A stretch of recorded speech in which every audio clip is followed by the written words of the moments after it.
Olá, meus amigos. Nós sabemos que Jesus deixou o grande mandamento, ou mandamento maior.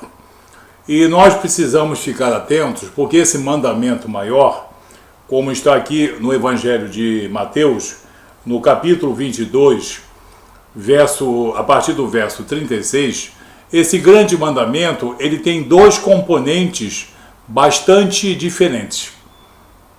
Os dois falam em amor.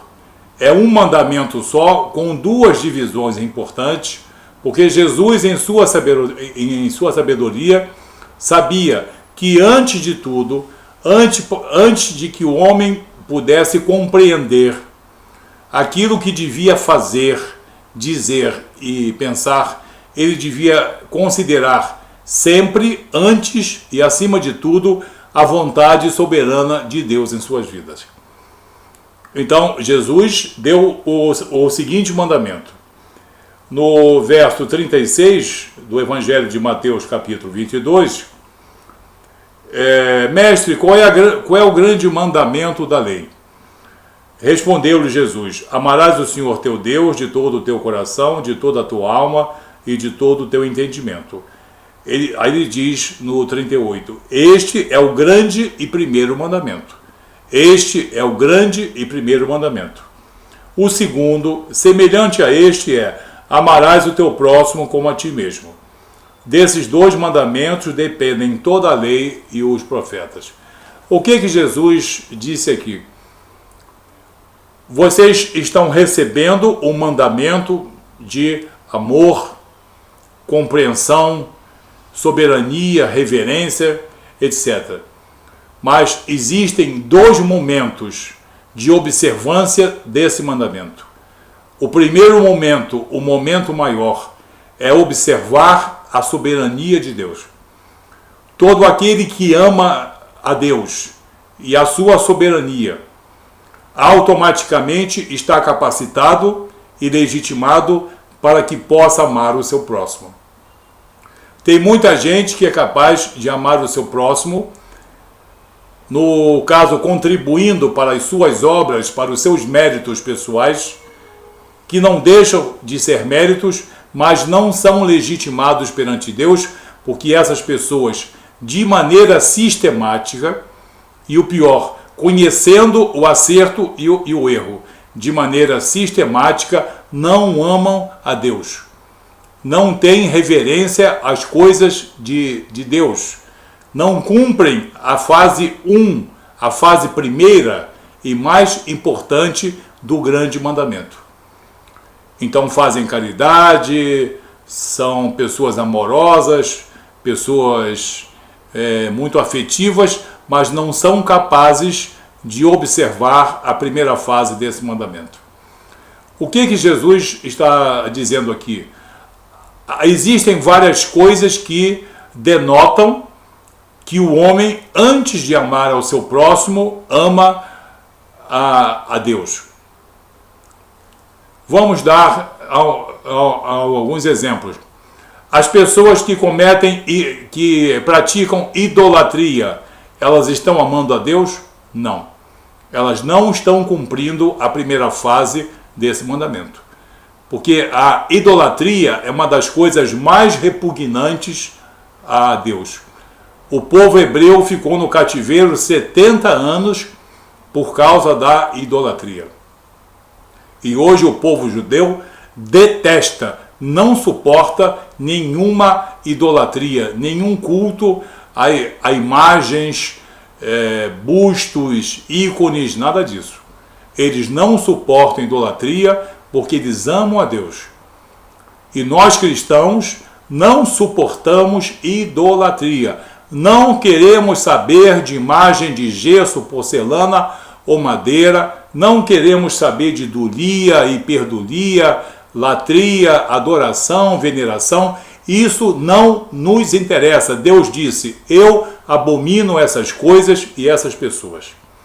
Então, toda pessoa que pratica a idolatria está corrompendo a primeira parte desse grande mandamento. Segundo, aqueles que consultam os mortos, aqueles que fazem a necromancia, é amplamente condenada pelos evangelhos, é mais enfático no Antigo Testamento, mas Jesus e os apóstolos também condenam a consulta aos espíritos.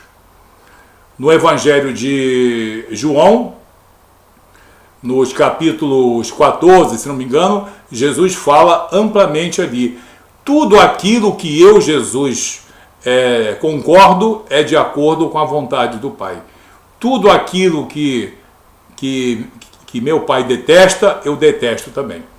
Então, idolatria e necromancia são o não cumprimento da primeira parte desse mandamento. Terceiro, escarnecer das Escrituras. Tem gente que ama a Bíblia. Eu amo a Bíblia, o Antigo Testamento e o Novo Testamento. O povo judeu tem a Torá, eles amam. A reverência deles à palavra de Deus é fantástica. E a vontade de Deus, o mandamento de Deus é o seguinte: a minha palavra não pode ser escarnecida, a minha palavra não pode ser deturpada. Maldito o homem que deturpar ou escarnecer da minha palavra. E tem muita gente escarnecendo da Bíblia. Porque a Bíblia é apenas um livro com não sei quantos mil erros, é um livro escrito por homens. Falácia vai, falácia vem. Isso é argumento vai, argumento vem. A verdade é que a vontade de Deus está expressa na Bíblia, tanto no Antigo Testamento quanto no Novo Testamento. Então, o terceiro exemplo: todo aquele que não tem as Escrituras Sagradas como único referencial de fé, não estão cumprindo a primeira fase, a fase mais nobre, mais delicada do grande mandamento. Aí já são 3 exemplos: idolatria, necromancia e o escarnecer da palavra de Deus. Como quarto exemplo, deturpar o caráter de Deus. Eu não creio no Espírito Santo de Deus. Aí eu tenho diversas desculpas que eu aprendi dos meus mestres, que não se trata de o Espírito Santo, a terceira pessoa da Trindade Santa, mas sim um Espírito Santo. Aí começam essas alucinações todas que nós já estamos cansados aqui de rebater. Então, esses que adulteram o caráter de Deus, negando a triunidade santa e negando o caráter do Espírito Santo de Deus, o Espírito Santo de Deus, Ruach HaKodesh, ou Hagios Pneumatos, todos aqueles que escarnecem disso e negam, não estão cumprindo o primeiro mandamento.